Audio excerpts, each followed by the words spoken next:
আসসালামু আলাইকুম। জাতিসংঘ পশ্চিমাদের কতটা তল্পি বাহক হিসেবে কাজ করে সে কথা আমরা সবাই জানি, নতুন করে কিছু বলার নেই। কিন্তু এই মুহূর্তে যুক্তরাষ্ট্রের এজেন্ডা বাস্তবায়নে বৈশ্বিক এই সংস্থা বাংলাদেশকে কতটা নগ্নরূপে ব্যবহার করছে তার স্বরূপ তারা নিজেরাই উন্মোচন করছে। বৈশ্বিক এই সংস্থার বাংলাদেশস্থ আবাসিক প্রতিনিধি গোয়েন লুইস, তিনি বুধবার সাংবাদিকদের একটি সংগঠন রিক্যাপের অনুষ্ঠানে যে মন্তব্য করেছেন তা তাদের শুধু নগ্ন রূপই উপস্থাপন করেনি আমাদের সামনে, আমাদের কাছে বেশ চমকপ্রদ মনে হয়েছে। দর্শক, তার সম্পর্কে বলার আগে একটু মনে করিয়ে দিই, সাবেক প্রধানমন্ত্রী শেখ হাসিনা অংশগ্রহণমূলক নির্বাচন বলতে তিনি কি বোঝেন তার একটি সংজ্ঞা দাঁড় করিয়েছিলেন। 2024-এর 7 জানুয়ারি নির্বাচনের আগে যখন বিএনপি নির্বাচন বয়কট করলো, অন্যান্য সব দল রাজনৈতিক দলগুলো বয়কট করা শুরু করলো, যখন আমি আর ডামি নির্বাচনের সব ধরনের প্রস্তুতি সম্পন্ন করেছেন শেখ হাসিনা, তখন অংশগ্রহণমূলক নির্বাচন আদৌ হবে কিনা এই প্রশ্নের জবাবে, সাংবাদিকদের প্রশ্নের জবাবে শেখ হাসিনা যে মন্তব্য করেছিলেন তা ছিল এরকম: আমার কাছে অংশগ্রহণমূলক নির্বাচন মানে জনগণের অংশগ্রহণ, জনগণ তো ভোটে অংশগ্রহণ করছেই, নির্বাচনগুলো তো ভোট দিচ্ছে, অতএব সেটাই অংশগ্রহণমূলক নির্বাচন। কোন রাজনৈতিক দল কারা অংশগ্রহণ করলো না করলো এটি মুখ্য বিষয় নয়। এরপরে আরো একটি অনুষ্ঠানে সাবেক প্রধানমন্ত্রী শেখ হাসিনা মন্তব্য করেছিলেন যে অবাধ নিরপেক্ষ নির্বাচন এই বিষয়ে যেন কেউ তাকে জ্ঞান দিতে না যায়। এই কথাগুলো এই কারণেই মনে করিয়ে দিলাম যে জাতিসংঘ বাংলাদেশের আগামী নির্বাচন নিয়ে এখন শেখ হাসিনার সেই কথাগুলোকে সমর্থন করছে।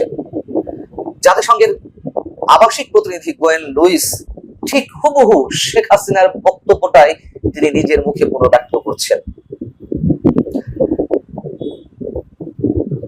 গোয়েন লুইসের কাছে সাংবাদিকদের প্রশ্ন ছিল যে আগামী নির্বাচন কতটা অংশগ্রহণমূলক হবে, আপনাদের প্রত্যাশা কেমন?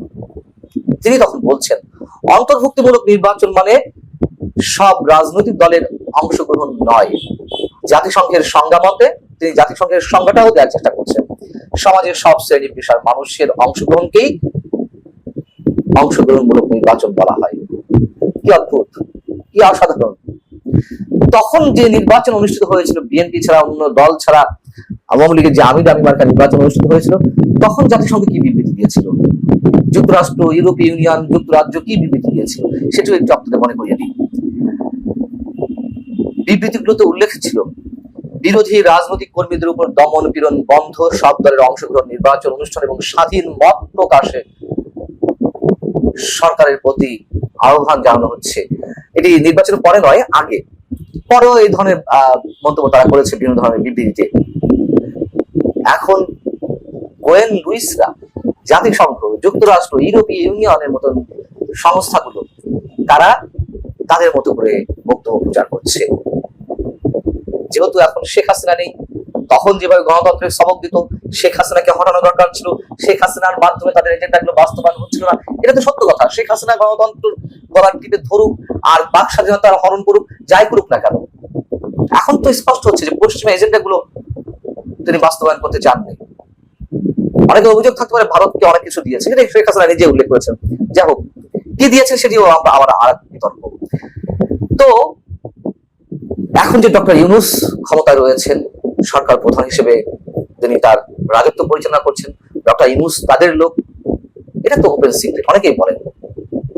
অতএব এখন আর অংশগ্রহণমূলক নির্বাচনের দরকার নেই।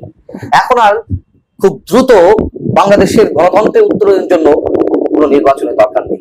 ইউরোপীয় ইউনিয়ন যেভাবে কদিন আগে ব্ল্যাঙ্ক চেক দিয়ে দিল ডক্টর মোহাম্মদ ইউনূসকে, যে সংস্কারের জন্য যতটা সময়ের প্রয়োজন তারা ডক্টর মোহাম্মদ ইউনূসকে সেই সময়টি দিতে চায়, ঠিক একইভাবে জাতিসংঘ বুধবারও তাদের মানসিকতার বহিঃপ্রকাশ ঘটিয়েছে।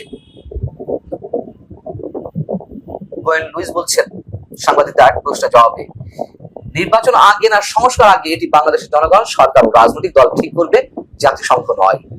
জাতিসংঘ মনে করে সুষ্ঠু অবাধ নির্বাচন নিশ্চিতে তারা যে কোনো সহায়তা করবে। বাংলাদেশের নির্বাচন বাংলাদেশের জনগণের উপর নির্ভর করবে, সরকার রাজনৈতিক দলগুলোর উপর নির্ভর করবে। তাহলে এতকাল কেন সবক দিয়ে আসা হয়েছে? কেন 2024 আগে এতটা তৎপর ছিল? কেন বাংলাদেশের আন্দোলন নিয়ে জাতিসংঘ সেনাবাহিনীকে পর্যন্ত সতর্কতা জারি করে? এগুলো তারা নিজের মুখে বলেছে। নির্বাচন প্রসঙ্গে গোয়েন লুইস আরো বলছেন, বাংলাদেশের নির্বাচন অনুষ্ঠানের বিষয়ে জাতিসংঘ কোনো ভূমিকা পালন করতে পারে না।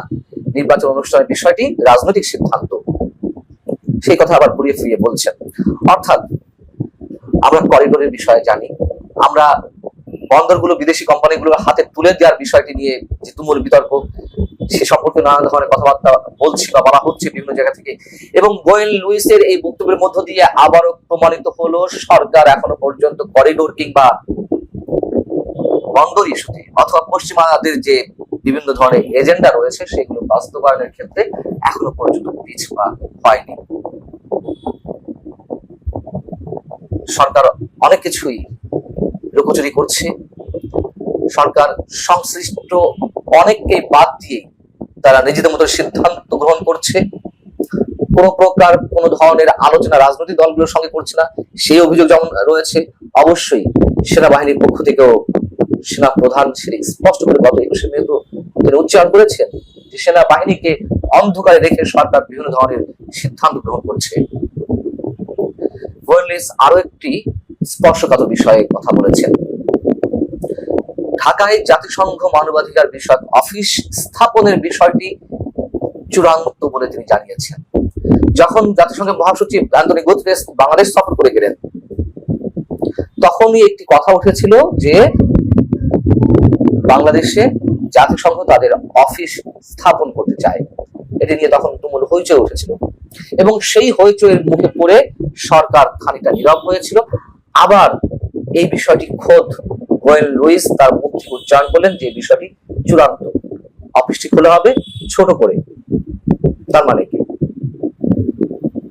তার মানে হচ্ছে এখানে জাতিসংঘের অফিস খোলা হতে যাচ্ছে। জাতিসংঘের মহাসচিব ঠিক নয়, যখন ভলকার তুর্ক বাংলাদেশ সফরে এসেছিলেন 5 আগস্টের পরে, তো কেন তখন আপত্তি উঠেছিল? এটা ওপেন সিক্রেট। জাতিসংঘের অফিসগুলো বিভিন্ন দেশে খোলা হয় তখনই যখন ওই দেশগুলো যুদ্ধ বিধ্বস্ত হয়, অথবা সহজ করে বললে যুদ্ধ বিধ্বস্ত দেশগুলোতেই জাতিসংঘের অফিস খোলা হয় বিভিন্ন এজেন্ডা নিয়ে। তাদের তো একটা সুখ থাকেই যে যুদ্ধ বিধ্বস্ত দেশগুলোতে তারা যে অসহায় অমানবিক অবস্থায় থাকা মানুষগুলো তাদেরকে হেল্প করতে চাই, তাদের অফিস খুলতে হবে এবং সেইগুলো স্থাপনের মাধ্যমে পশ্চিমাদের বিভিন্ন এজেন্ডা অযাচিত ভাবে জাতিসংঘ বাস্তবায়ন করে ওই দেশগুলোতে বিভিন্ন অজুহাতে। বাংলাদেশ কি এখন যুদ্ধ বিধ্বস্ত অবস্থায় রয়েছে? যদিও যুদ্ধের কথা আমাদের প্রধান উপদেষ্টা থেকে শুরু করে সরকারের পারিষদ বর্গ অনেকেই তারা যুদ্ধ যুদ্ধ বলে গলা ফাটিয়ে দিচ্ছে, যুদ্ধ অবস্থা দেশ রয়েছে।